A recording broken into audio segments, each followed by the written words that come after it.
Pojma nemaš, sve je bilo falš. Boki komentariše dalje. Ako. Ovo je moje kolege ovdje ništa ne čuju. Da. Gluvi je. Da. Pojma nemaš, sve je bilo falš. Boki komentariše dalje. Hvala lepo. Šta ćemo sad?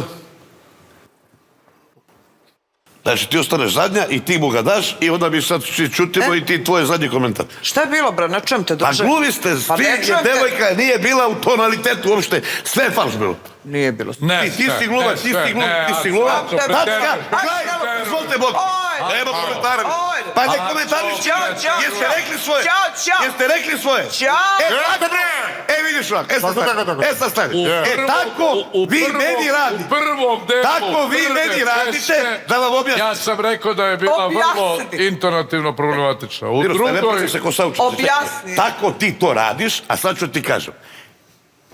Bolje od svih tih komentara. Fenomenalno si, nego da ih primim, znaš.